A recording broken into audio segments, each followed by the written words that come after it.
Psychology बड़ा आसान subject है सर, इसमें आपको ज्यादा दिमाग लगाना नहीं है, और ज्यादा दिमाग आपको लगाएंगे या ज्यादा आप सीरियस होके इसे पढ़ना मत कभी। बड़ा इजी सब्जेक्ट है, तो फिजिक्स जैसे आपको लेनी लेना है कि आपको बिल्कुल सीरियस होके पढ़ना। आपको लेक्चर देखना है और बिल्कुल कथा जैसा सुनना है, जैसे भागवत की कथा चल रही हो। बस जो पॉइंट है इंपॉर्टेंट उन्हें आपको समझना है, और जो चीजें आपको मैं बता रहा हूं उन्हें घुसाना है आपको अपने दिमाग में याद। जैसे मैं आपको कन्वे कर रहा हूं वैसे आपको लेना है, बस इतना आपको करवा दे रहा हूं कि आपको किसी अन्य किताब की जरूरत नहीं पड़ेगी। और आपको वीडियो लग रहा हो अच्छा तो लाइक सब्सक्राइब कीजिए उसे और शेयर कीजिए, बेल आइकन को कीजिए प्रेस, जिससे टाइम टू टाइम आपको वीडियोज के नोटिफिकेशन मिलते रहे। इसके बाद हम देखते हैं दूसरी अवस्था अर्थात बाल्यावस्था। बाल्यावस्था अर्थात चाइल्डहुड।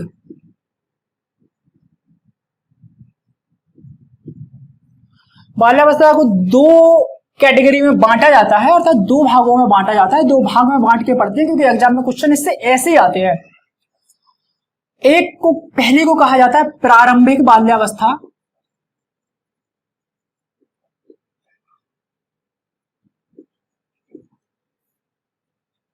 जो होती है आपकी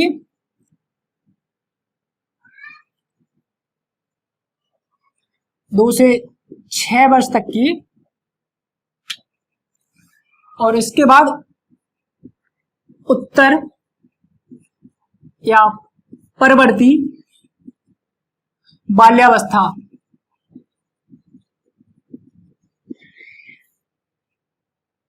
जो होती है आपकी 7 से लेके 12 वर्ष तक की। इसे कहते हैं लेटर चाइल्डहुड।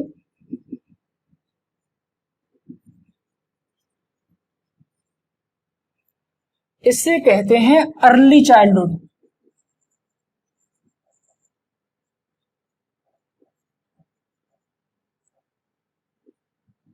ठीक है, कट गया, अर्ली चाइल्डहुड।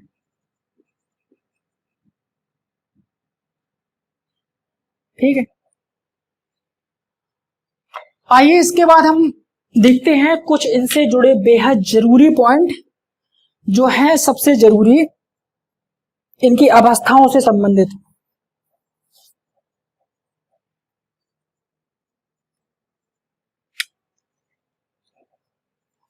प्रारंभिक बाल्यावस्था में क्या होता है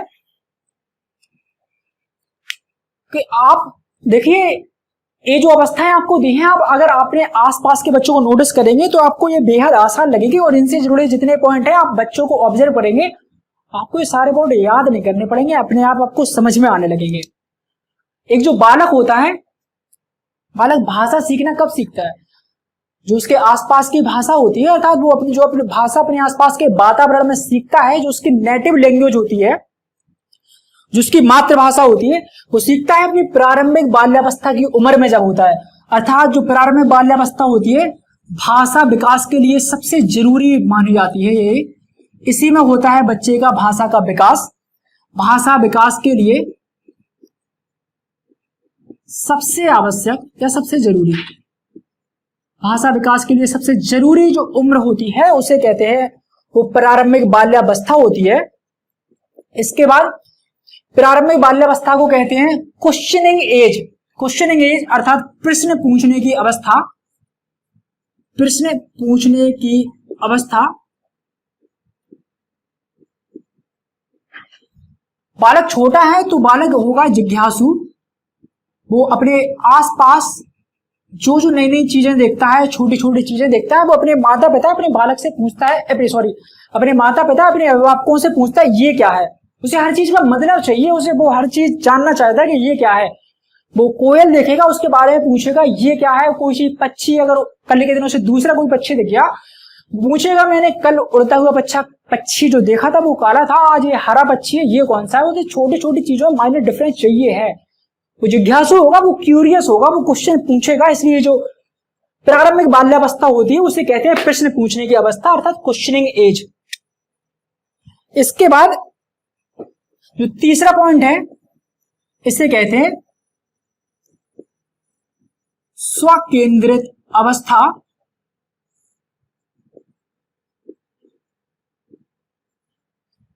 इंग्लिश में कहा जाता है ईगोसेंट्रिक।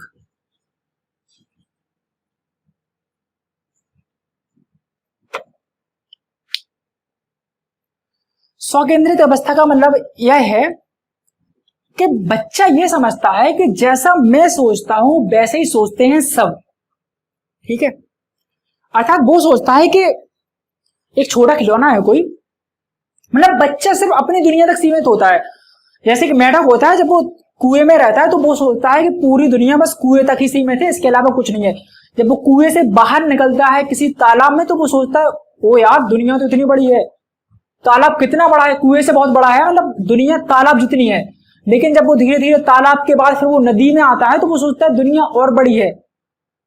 वो समझता है कि मैंने तो सोचा था कि ये कुएं जितनी है, कुएं से जब वो तालाब में आया, तालाब के बाद वो नदी में आया, नदी के बाद वो समुद्र में जब गया तो उसे पता चला कि दुनिया कोई छोटी नहीं है, दुनिया बहुत बड़ी। ऐसे ही जो बालक होता है, बालक पहले सोचता है कि जैसा मैं सोचता हूं बस वैसे ही है सब कुछ, मेरे अकॉर्डिंग है सब कुछ, लेकिन ऐसा कुछ नहीं होता है।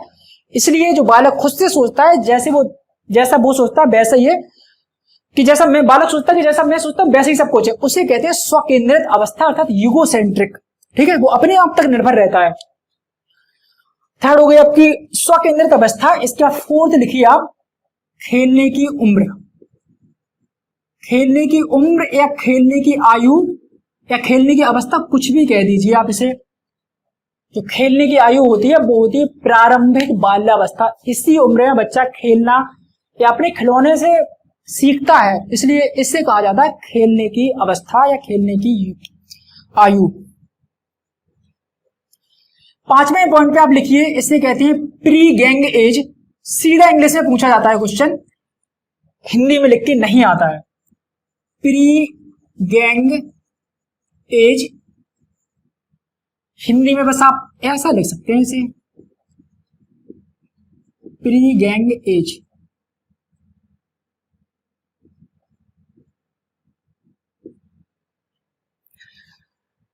प्री गैंग एज का मतलब यह है, जब मैं आपको ये बताऊंगा उसके बाद समझा रहा हूं आपको प्री गैंग एज का मतलब। देखिए ये आपको इतने पॉइंट हैं, जो 5 पॉइंट ये आपको रखने हैं। अर्ली चाइल्डहुड अर्थात प्रारंभिक बाल्यावस्था में याद। अब देखते हैं हम उत्तर या पर्यवती बाल्यावस्था। बालक हो गया 7 साल का, कहीं कहीं भी आपको 7 से 12 मिलेगा, कहीं पे 6 से 12 मिलेगा, ठीक है। उसमें आपको दिक्कत नहीं होगी, ऑप्शन आराम से आपके टिक हो जाएंगे। देखिए इसमें जो पहला पॉइंट है आपका, देखिए बच्चा पहुंच गया सर स्कूल में अब, ठीक है। तो ये जो उत्तर बाल्यावस्था होती है या परवर्ती बाल्यावस्था होती है, इसे कहा जाता है प्रारंभिक स्कूल की अवस्था। प्रारंभिक स्कूल की अवस्था इसलिए कहा जाता है क्योंकि यही वो अवस्था होती है 7 से 12 वाली, अर्थात इसी के अंडर में जब बच्चा 7 साल का हो जाता है, या 6 से 12 और 7 से 12 दोनों आएंगे इसमें। किसी बुक में 6 से 12 में जाएंगे, कहीं 7 से 12, उसमें आपको दिक्कत नहीं है। आपको याद ये रखना है कि जो बच्चा प्रारंभिक स्कूल की अवस्था अर्थात जब बच्चा एलिमेंट्री स्कूल में जाता है, प्रारंभिक स्कूल में जाता है, नर्सरी क्लास में जाता है, वो आता है किसके अंडर में, उत्तर परवर्ती बाल्यावस्था में, ठीक है। उत्तर या परवर्ती बाल्यावस्था में अर्थात लेटर चाइल्डहुड में वो विद्यालय जाना प्रारंभ करता है। इसके बाद दूसरा पॉइंट जो आपको याद रखना है वो है सामूहिकता की भावना।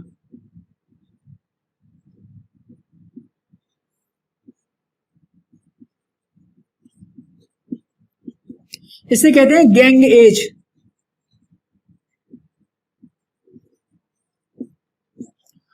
बेहद इंपॉर्टेंट पॉइंट, 10 से 12 बार एग्जाम में पूछा जा चुका है।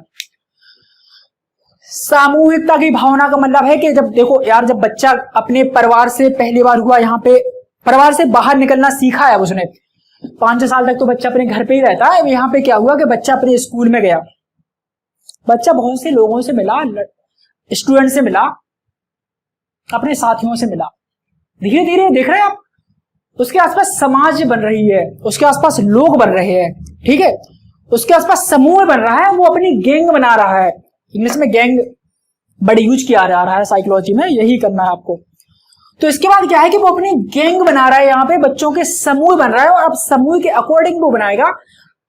अपने अपने 5-5 दोस्तों का समूह बन जाता है। आप देखते हैं कुछ बच्चों का समूह अलग होता है, कुछ बच्चों का समूह विद्यालय में अलग होता है। तो सामूहिकता की भावना जो आती है या जो बच्चों में डेवलप होती है, वो होती है उत्तर या परवर्ती बाल्यावस्था में। जब वो विद्यालय जाना प्रारंभ करता है, जो सामूहिकता की भावना अर्थात गैंग एज जो होती है, वो होती है उत्तर या परवर्ती अवस्था।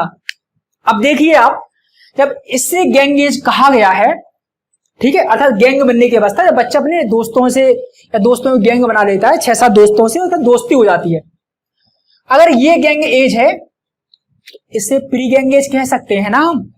प्री का मतलब पहले, ये गैंग एज है, प्री का मतलब गैंग एज से पहले की अवस्था, ठीक है, इसलिए कहा गया इसे प्री। प्री मतलब होता है पूर्व या पहले।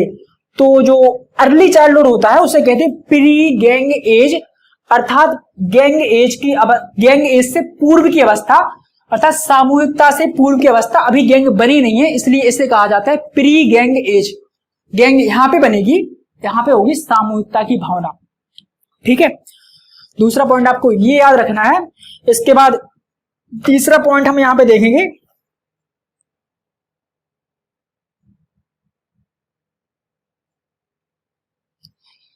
यहां पे होगी क्या, जीवन पर्यंत चलने वाली मित्रता बनेगी।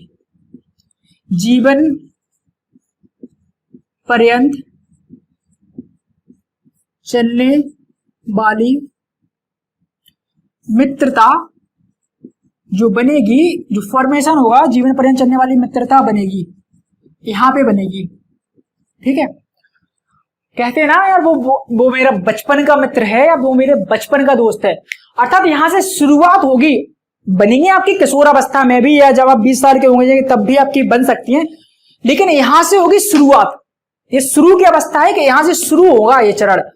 ये जो जीवन भर के लिए आप मित्र बनाएंगे, वो कहते ना यार लंगोटिया यार, लंगोटिया यार, अर्थात जो छोटे से है, जब हम छोटे थे बिल्कुल तब से हमारे बचपन से, वो यहाँ पे आएगा आपका लंगोटिया यार जो है आपका, वो आएगा उत्तर बाल्यावस्था में। यहाँ पे बनेंगे आपकी जीवन पर्यंत चलने वाली मित्रता, अर्थात long lasting friendship. Long lasting friendship जो आपकी बनेगी, वो बनेगी आपकी उत्तर बाल्यावस्था अर्थात लेटर चाइल्डहुड में, ठीक है। तो आपको इतने पॉइंट यहां पे याद रखने हैं। एक चीज और आप याद रख लेना कि बाल्यावस्था का एक गुण और है, जब बालक बाल्यावस्था में होता है, अर्थात 2 से लेके 12 वर्ष तक की अवस्था में होता है, तो उसमें आने लगते हैं गर्व व शर्म जैसे भाव।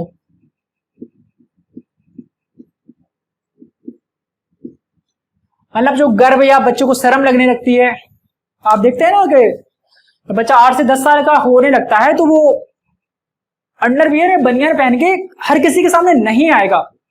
उसे लगने लगेगा कि अब मैं बड़ा हो गया हूं। अगर रिलेटिव्स आएंगे तो वो पैंट शर्ट पहन के बैठेगा, उसे शर्म लगेगी। तो ये जो शर्म वाले भाव है वो आपको आने लगेंगे। या गर्व के लिए वो सोचेगा मैं ऐसा काम करूं जिससे मेरे पेरेंट्स को प्राउड फील हो, मेरी तारीफें हो। ये सब चीजें देखेंगे आप जब कोहलबर्ग का आप नैतिक विकास का सिद्धांत पढ़ेंगे, वहां पे आपको ये चारों सभी चीजें मिलेंगी। तो जो गर्व, बच्चे को गर्व महसूस होना, या मैं ऐसा क्या काम करूं जिससे मेरे पेरेंट्स को या मुझे अपने आप पे गर्व महसूस हो, ये भावनाएं डेवलप होने लगती हैं जब बालक होता है बाल्यावस्था में। ओके, इसके बाद जो सबसे जरूरी स्टेज है, एक लाइन और आप याद रख लीजिए यहां पे, जो उत्तर बाल्यावस्था होती है इसे सुनहरी अवस्था कहा जाता है। इसे कहा जाता है सुनहरी अवस्था। और सुनहरी अवस्था कहा किस मनोवैज्ञानिक ने था? कोल एवं ब्रूस।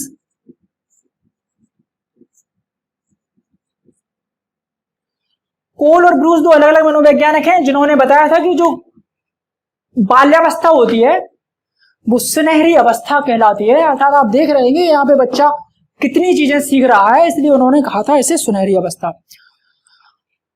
अब आते हैं हम आपके जीवन के सबसे इंपॉर्टेंट पड़ाव पे, जीवन का सबसे बेहद पड़ाव जो है किशोरावस्था अर्थात एडोलेसेंस, जहां पे होता है सब कुछ। सब कुछ का मतलब सब कुछ।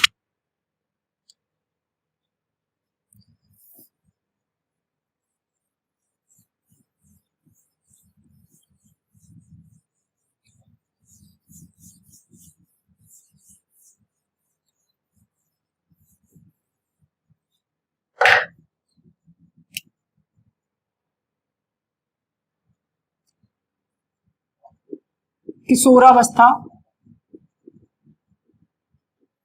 अर्थात एडोलेसेंस 12 से 18 वर्ष, इंग्लिश में कहते हैं एडोलेसेंस।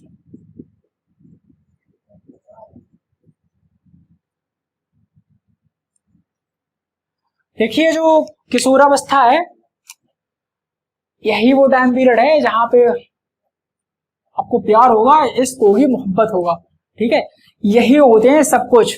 यहाँ पे आपको क्रश आएगा, जो भी होना वो सब होगा किशोरावस्था में अर्थात एडोलेसेंस में। एडोलेसेंस जीवन की सबसे महत्वपूर्ण अवस्था है, सबसे इंपॉर्टेंट अवस्था है। यहाँ पे होता है सब कुछ जो होना है। स्टैनली हॉल सबसे बड़े प्रथम या सबसे बड़े मनोवैज्ञानिक थे जिन्होंने बताया था कि किशोरावस्था को उन्होंने कहा था संघर्ष, तनाव या तूफान की अवस्था। सबसे बेहद इंपॉर्टेंट कोटेशन है जो आ चुकी है कम से कम 7 से 8 बार एग्जामों में। स्टैनली हॉल का यह कथन है कि जो किशोरावस्था है वो तनाव, तूफान और संघर्ष की अवस्था है। यही सर वो अवस्था है जहां पे आपके जो साथी होंगे वो होंगे आपके लिए सब कुछ। और ये किशोरावस्था से जुड़े कुछ इंपॉर्टेंट पॉइंट देखते हैं हम। पहला, इसे कहते हैं परिवर्तन का काल अर्थात ट्रांजिशनल पीरियड।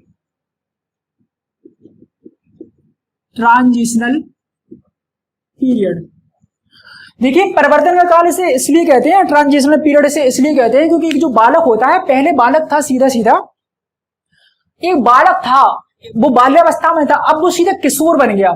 ठीक है, जहां वो एक अपने विद्यालय तक सीमित था, अपने आसपास के घर तक सीमित था, आज वो हो गया अपने माँ बाप से वो झगड़ा करने लगेगा।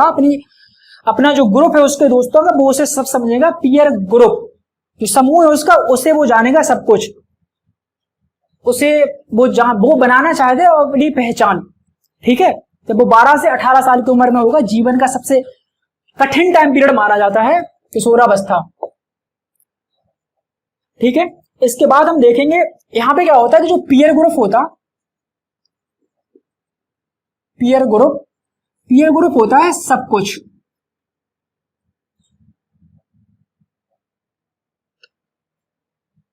पीयर ग्रुप सब कुछ होता है। जो बच्चे होते हैं या बालक होते हैं, बच्चे, अब क्या होता है कि बच्चे अपने समवयस्क समूह के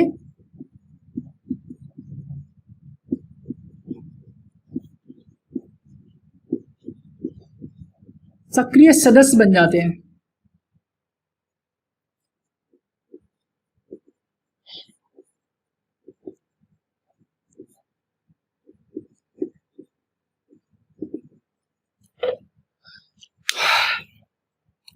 यही सर वो स्टेज है जहां पे होगा आपको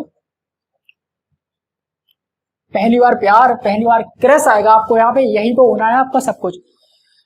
यही वो स्टेज है यहाँ पे आएगी कंडीशन, ये इश्क नहीं आसा, बस इतना समझ लीजिए ये आपका दरिया है और डूब के जाना है।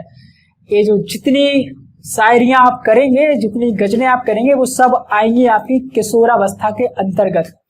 यहाँ पे आप सीखेंगे जीवन का एक नया मोड़, यहाँ पे आपको चीजें मिलेंगी, आपको लगेगा ये लॉन्ग लाइफ चलेंगी, लेकिन वो होती हैं बड़े छोटे से टाइम पीरियड के लिए। यहाँ पे जो बड़ी बड़ी गलतियां होती हैं वो सब होती हैं आपके किशोरावस्था में। ठीक है, तो ये इश्क करना वही सब आसान तो है नहीं बिल्कुल। तो इसमें क्या है कि जो पीयर ग्रुप है वो सब कुछ होता है। पीयर ग्रुप मतलब, पीयर का मतलब है आपके सहयोगी, आपके साथी। पीयर वर्ड आपको याद करना है, बहुत सी जगह पे आपको डायरेक्ट पीयर वर्ड मिलेगा।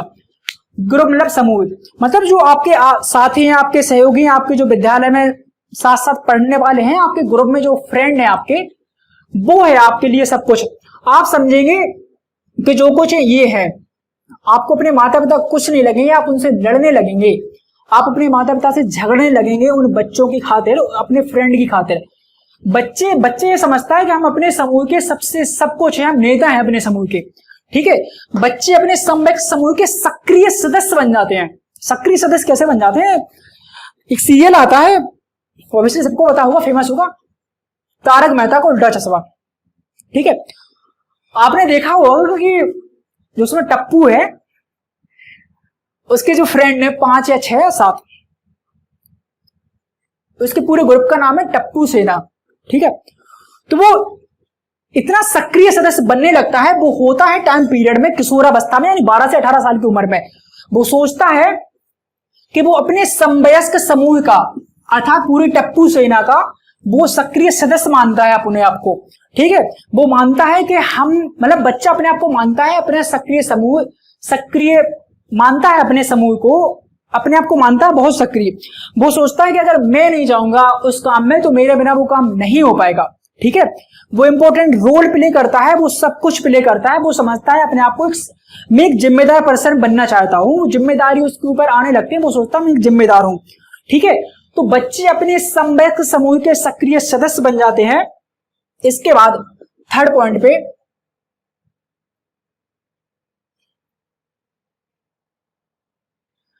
बच्चा अपनी पहचान बनाने की कोशिश करता है, अपनी पहचान बनाने की कोशिश करता है, या कोशिश करता है, पहचान बनाना चाहता है। बच्चा अपनी पहचान बनाने की कोशिश करता है, अर्थात आइडेंटिटी क्राइसिस।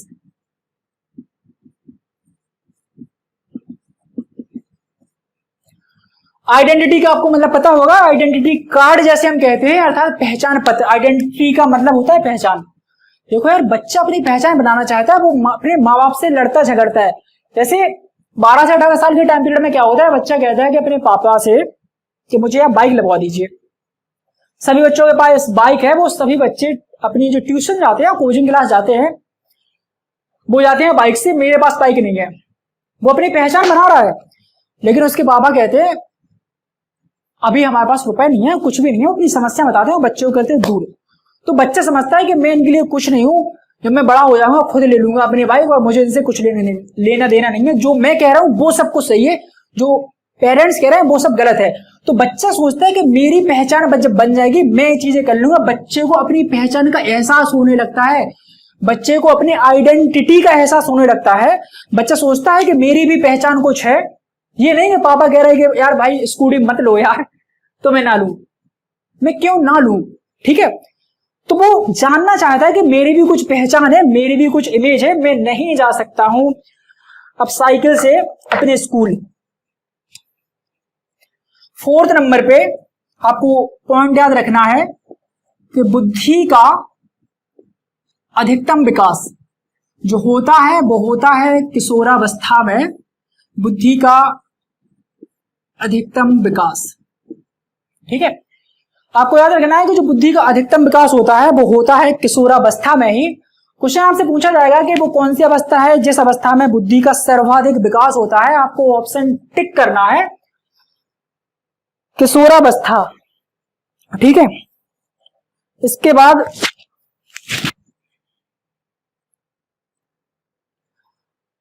ये 4 पॉइंट हो गए आपके। इसके बाद 5th पॉइंट आपको याद रखना है,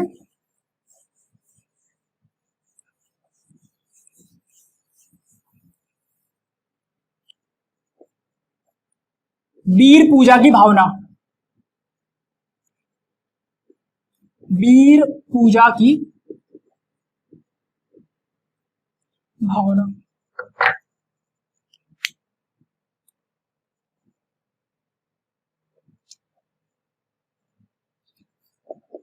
सिक्स पे विद्रोह की भावना,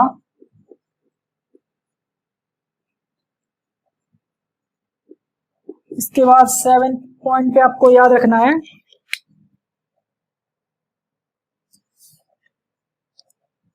विद्रोह की भावना, वीर पूजा की भावना, स्टैनले हॉल का एक कथन। देखिए वीर पूजा की भावना का मतलब ये है कि बच्चे अपने रोल मॉडल की तरह बनना चाहते हैं। जैसे बच्चे देखते हैं WWE देख रहे हैं जैसे, ठीक है, वो फाइटिंग देख रहे हैं दिन भर, तो वीर पूजा का मतलब है वो अपने आइडल की तरह बनना चाहते हैं, वो अपने रोल मॉडल की तरह बनना चाहते हैं। जैसे कोई बालक, कोई बच्चा है, अगर वो रोज डांसिंग की वीडियो देख रहा है तो वो सोचेगा यार मुझे ऋतिक रोशन जैसा डांस स्टार्ट करना है, वैसा बनना मुझे, ठीक है, वो होती है वीर पूजा की भावना। या कोई बालक है, उसकी फैमिली में कोई मिलिट्री में है या पुलिस में है, कहीं पे आर्मी में है, तो वो सोचेगा मुझे अपने भैया जैसा, अपने पापा जैसा वैसा बनना है, ठीक है, वो रोल मॉडल होगा उसके, ठीक है, कोई भी हो सकता है वो रोल मॉडल। या कोई टीचर मिला आपको, उसने सोचा कि मुझे इस टीचर के जैसे बनना है, तो ये सारी चीजें कहलाती हैं आपकी वीर पूजा की भावना। अर्थात बच्चा सोचेगा, या कोई करेक्टर उसे इतना अच्छा पसंद आ गया, कोई भी जो ग्रेट पर्सनालिटी है, जैसे फ्रीडम फाइटर है कोई भी, चाहे भगत सिंह, ठीक है, या स्वामी विवेकानंद, बच्चे ने एक बार उनकी जीवनी पढ़ी, उसे ऐसा लगा कि इनका करेक्टर इतना अच्छा है, मैं बड़ा होकर बिल्कुल मुझे ऐसे ही बनना है, अपने देश के लिए कुछ करना है, तो वो सारी चीजें कहलाती हैं वीर पूजा की भावना। और जो वीर पूजा की भावनाएं जो आती हैं बालक में, वो आती हैं आपकी किशोरावस्था में। इसके बाद 6 नंबर पे आपको याद रखना है कि विद्रोह की भावना। विद्रोह की भावना ये आएंगी आपकी, बच्चा क्या करता है, विद्रोह करने लगता है। विद्रोह किसका? अपने माँ बाप का, अपने रिलेटिव्स का। मतलब ये है कि रिलेटिव्स उससे कुछ कह देंगे, उसे लगेगा यार रिलेटिव्स से ज्यादा हरामखोर कोई है नहीं है, ठीक है, उसे गुस्सा आएगी। इवन जब माँ बाप उससे कुछ कह देंगे छोटी से छोटी बात, तो उसे लगेगी गुस्सा, वो विद्रोह करने लगेगा उनका। वो माँ बाप से क्या करता है, माँ बाप से वो झगड़ा करने लगता है, माँ बाप से यहाँ पे झगड़ा, बहस ये चालू होने लगती है यहाँ पे। वो सोचेगा जैसा मैं कह रहा हूं वो सब सही है, दूसरे की बातें सारी गलत हैं, मेरे जो साथी कह रहे हैं, मेरे जो फ्रेंड कह रहे हैं वो चीजें सारी सही हैं, लेकिन ऐसा नहीं होता है। जीवन इन सारी चीजों से अलग होता है, लेकिन कभी कभी कुछ चीजें ऐसी होती हैं वो हमेशा के लिए सच हो जाती है, ठीक है। आपको कोई पर्सन इस टाइम पे इतना अच्छा लगा, आपको लग रहा है कि इसके साथ लाइफ, मतलब आपको लगा कि लाइफ टाइम इससे अच्छा कोई पर्सन नहीं मिलने वाला मुझे। बहुत सी चीजें होती हैं जो टेम्परेरी होती हैं, लेकिन कुछ चीजें परमानेंट भी होती हैं। कोई पर्सन आपको जिंदगी भर के लिए अच्छा लग सकता है। ये चीजें करेंगे आपके इंडिविजुअल डिफरेंस पे मैटर। जब हम पढ़ेंगे इंडिविजुअल डिफरेंस तो आपको पता चलेगा कि हर पर्सन सेम नहीं होता, या हर चीजें जो होती है, हर चीजें टेम्परेरी नहीं होती है किशोरावस्था में। या जो बच्चे कहते हैं, यहाँ पे कहा ना मैंने कि बच्चे अपने माँ बाप से झगड़ा कर लेंगे छोटी छोटी चीजों के लिए। बच्चे कहेंगे कि जो चीजें मैं कह रहा हूं या जो चीजें मैं मान रहा हूं वो चीजें सही है और आपकी गलत है। बहुत हद तक कभी कभी एक्सेप्शन केस में बच्चों की बातें भी सही होंगी, ये नहीं है कि उनकी बातें हमेशा गलत होंगी। अगर उसे लग रहा है कि कुछ चीजें सही है तो कुछ चीजें सही हो सकती हैं। विचार कीजिए और कमेंट सेक्शन में बताइए, ठीक है। तो विद्रोह की भावना आ गई, बच्चा माँ बाप से झगड़ा करेगा, बच्चा माँ बाप से बहस करेगा। 7 नंबर पे सबसे जरूरी लाइन जो स्टैनले हॉल की है, स्टैनले हॉल ने कथन कहा था कि जो किशोरावस्था है, किशोरावस्था को तनाव, तूफान, संघर्ष की अवस्था कहा है। अच्छे अच्छे फिसलते हैं यहाँ पे और अच्छे अच्छे बनते हैं यहाँ पे। जीवन भर के लिए कोई पर्सन इंपॉर्टेंस हो जाएगा, जीवन भर के लिए आपको बहुत से यहाँ पे आपके सारे एक्सपीरियंस होंगे पूरी लाइफ टाइम पीरियड के लिए। यहाँ पे आपको वो पर्सन्स मिलेंगे जिन्हें लगेगा कि आपको ये पर्सन जिंदगी भर रहेंगे, या जिन्हें आप किसी भी तरह से आप इन्हें नहीं भूल सकते, ठीक है। चाहे वो आपके साथ रहें या चाहे ना रहें, वो चीजें मैटर नहीं करती, मिलना या ना मिलना वो मैटर नहीं करता, ठीक है। एक कंटिन्यूअस प्रोसेस होती है जो हमेशा चलती है लाइफ टाइम तक, ठीक है। तो ये है आपका किशोरावस्था, जो जीवन का सबसे कठिन काल है, सबसे महत्वपूर्ण काल है। यहीं पे होंगे आपको जीवन से रिलेटेड सारे बड़े बड़े अनुभव। किशोरावस्था में ही होते हैं सर आप 9th क्लास में, जहां पे आपको मिलते हैं special person. Okay bye, thank you. इसके बाद हम लेक्चर करेंगे अगला स्टार्ट आपका। Okay bye.